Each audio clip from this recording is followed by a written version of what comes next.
The casting director looked Denzel Washington up and down and said the words that should have ended his career. "You're just not leading man material." It was 1983, and Denzel had been fighting for decent roles for 6 years. But what happened in that audition room over the next 7 minutes wouldn't just change Denzel's life, it would rewrite Hollywood's rules about who could be a star in America. The role was for a romantic lead in a major studio film, something no black actor had been seriously considered for in decades. Denzel knew the odds, he knew the system, but he also knew something else. He was about to deliver an audition so powerful that it would force an entire industry to confront its own limitations.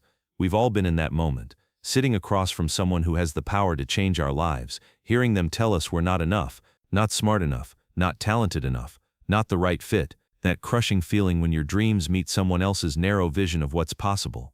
That's exactly where Denzel Washington found himself on a rainy Tuesday afternoon in Century City. But this wasn't just about one actor fighting for one role. This was about every person who had ever been told they didn't fit the mold, every dreamer who had been categorized and dismissed before they even had a chance to show what they could do. What happened in that room would become a defining moment not just for Denzel, but for everyone who refuses to accept limits placed on them by other people's expectations. The casting director, Richard Morrison, had been in Hollywood for 23 years.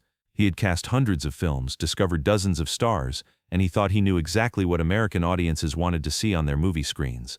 He was about to learn how wrong he could be. But what Morrison didn't know was that Denzel had spent the previous night preparing for this audition in a way no actor had ever prepared before. The role was for American Heart, a romantic drama about a lawyer who falls in love with his client's widow. It was written specifically for a white leading man, think Robert Redford or Paul Newman. When Denzel's agent somehow got him the audition, everyone assumed it was a mistake or a token gesture to appear progressive. Denzel knew this too. He could have played it safe, done a standard read, collected his rejection politely, and moved on to the next audition. Instead, he made a decision that would either launch him to stardom or blacklist him from Hollywood forever. The night before the audition, Denzel called his acting coach from Juilliard, Lloyd Richards, the first black director to work on Broadway. "Lloyd," Denzel said, "tomorrow I'm either going to change everything or destroy everything. I need you to help me be fearless." What Lloyd told him during that 3-hour phone call would become the foundation for one of the most legendary auditions in Hollywood history. But more importantly, it would give Denzel the courage to do something that no black actor had dared to do in a room full of powerful white executives. The next morning, Denzel arrived at the studio exactly 30 minutes early, not to rehearse, but to observe. He sat in the waiting area and watched 5 other actors audition for the same role. All of them were white, all of them were classically handsome, and all of them read the romantic scenes exactly the same way. Safe, predictable, forgettable. Through the slightly open door, Denzel could hear the casting director's bored responses. "Thank you, we'll be in touch." When they called his name, Denzel walked into that room carrying more than just his headshot and resume. He carried the weight of every black actor who had been limited to playing servants, criminals, or comedic relief.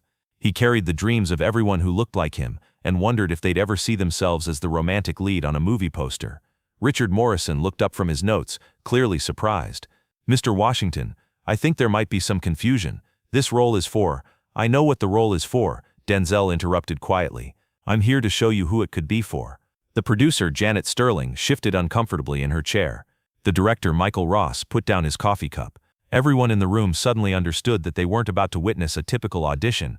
What none of them knew was the journey Denzel had taken to get to this moment. Growing up in Mount Vernon, Denzel had watched Sidney Poitier break barriers, but even Sidney's roles came with limitations. Noble characters, yes, but rarely romantic leads, rarely characters who were simply allowed to be complex, flawed, fully human men who happened to be black. In drama school, Denzel's professors had been honest about his prospects. "You're incredibly talented," one had told him, "but Hollywood has very specific ideas about where that talent can be used." Another had suggested he consider theater exclusively, where audiences are more open-minded. But Denzel had seen something different in his fellow students' eyes when he performed love scenes with white actresses in class. Not discomfort or disapproval, but genuine emotion, authentic connection. He had seen audiences forget about color and simply connect with the humanity of the characters. That's what he carried into Richard Morrison's office that day. Not anger or resentment, but absolute conviction that American audiences were ready for something they didn't even know they wanted. The scene he was about to read involved a man confessing his love to a woman who had lost everything. It required vulnerability, strength, and the kind of romantic leading man presence that Hollywood insisted only came in one color. Here's what happened next that no one in Hollywood expected. Instead of reading the scene as written, Denzel made a request that stunned everyone in the room. "I'd like to read this scene," he said, "but I want to change one line." Richard Morrison had been casting for over 2 decades. Actors didn't change lines in auditions. They especially didn't make demands when they were already being given a courtesy audition for a role everyone knew they couldn't have. "Mr. Washington," Morrison said carefully, "the script has been finalized. We're looking for actors who can bring this character to life as written." Denzel smiled, not the accommodating smile of someone trying to please, but the confident smile of someone who knew exactly what they were doing. "Mr. Morrison, with respect, I think what you're looking for is someone who can bring this character to life, period.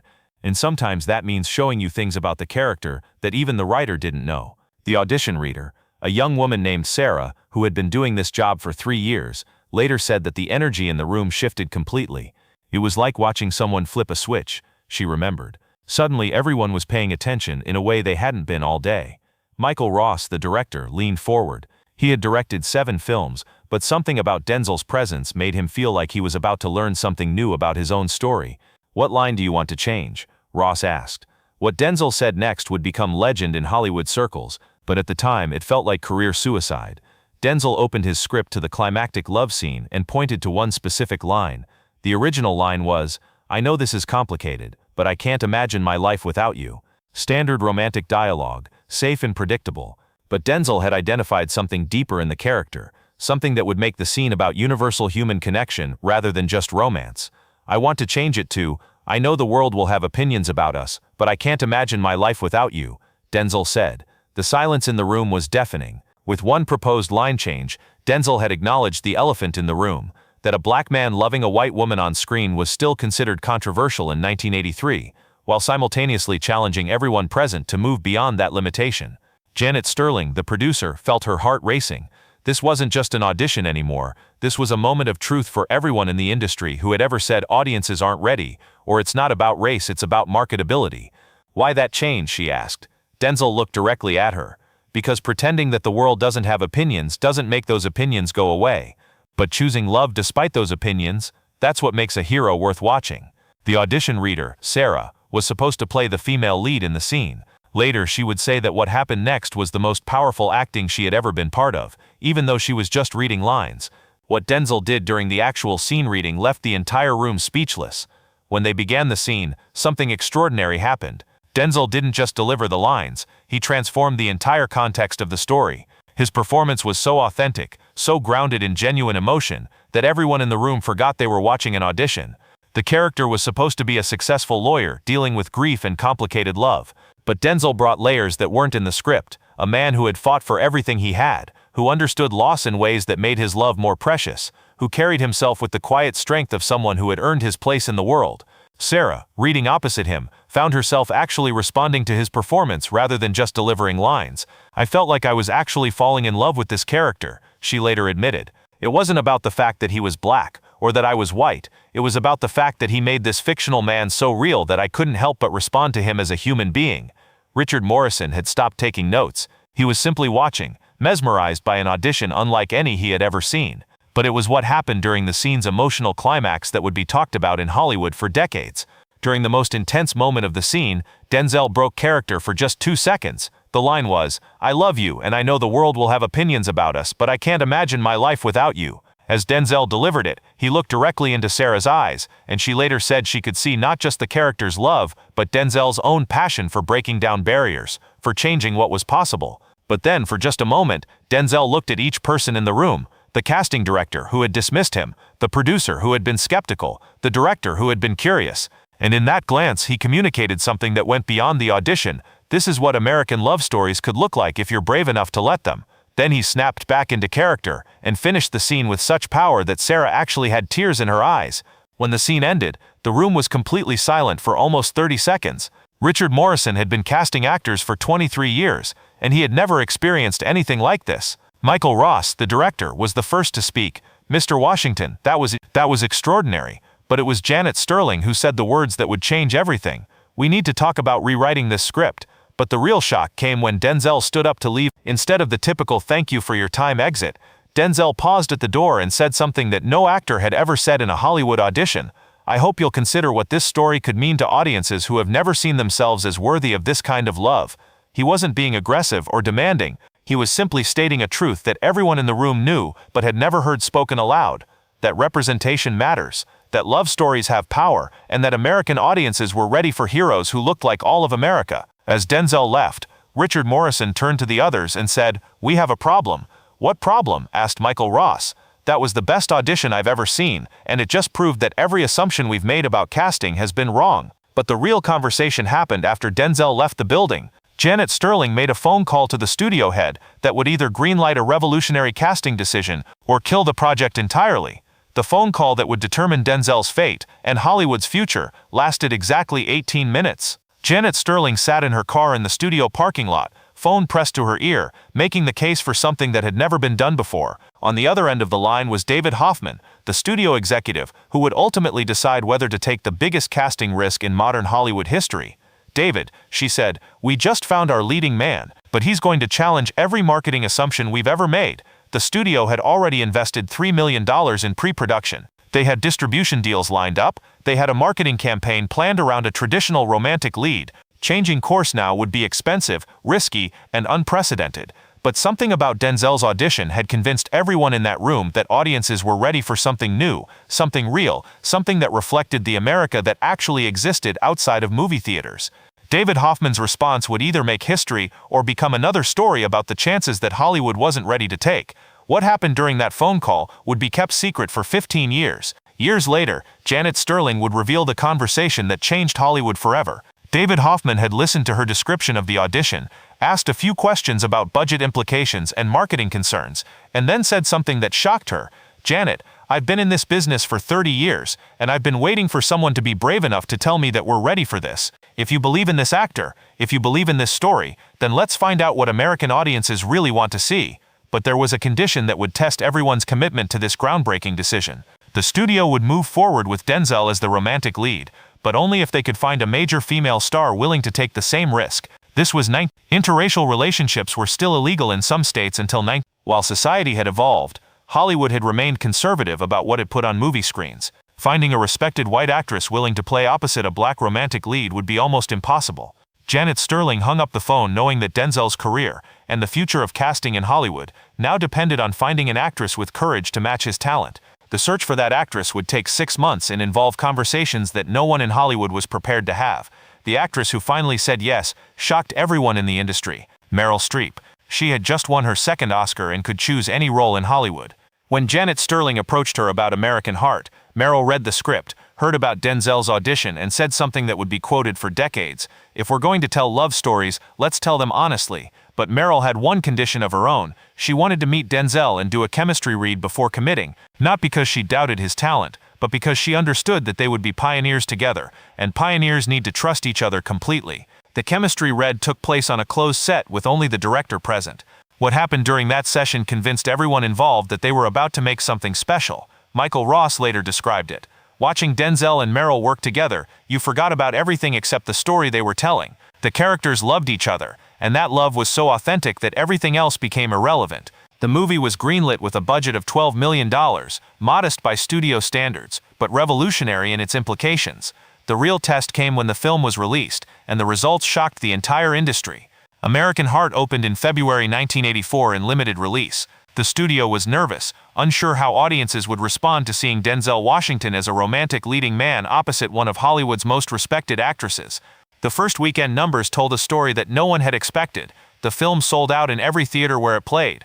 Audiences weren't just accepting the casting, they were embracing it enthusiastically. More importantly, the demographic breakdown showed something unprecedented. The film was drawing diverse audiences who had never come to see the same movie before. Black families, white families, young couples, older couples. Everyone was connecting with a love story that felt real and honest.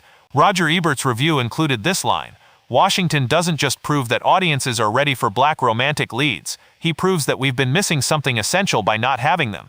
The film expanded to wide release and became one of the year's biggest surprise hits, earning $89 million domestically and establishing Denzel as a true leading man. But the real impact of that audition went far beyond box office numbers. Within 2 years, major studios were actively seeking black actors for romantic lead roles. The success of American Heart had proven that audiences cared more about good storytelling and authentic performances than they did about outdated casting conventions. Denzel's breakthrough opened doors for Will Smith, Samuel L. Jackson, Morgan Freeman, and countless other actors who had been limited by narrow industry expectations. But more importantly, it began to change the stories that Hollywood was willing to tell. For Denzel personally, that audition had been about more than just getting a role. It had been about proving to himself and to the industry that talent and authenticity could overcome prejudice and fear. Years later, when asked about that pivotal moment, Denzel said, "I didn't walk into that room to change Hollywood. I walked in to be true to who I was as an actor and as a person." The fact that it changed things just proved that authenticity was what the industry had been missing. The casting director, Richard Morrison, eventually became one of Denzel's biggest supporters in Hollywood, advocating for colorblind casting throughout his career.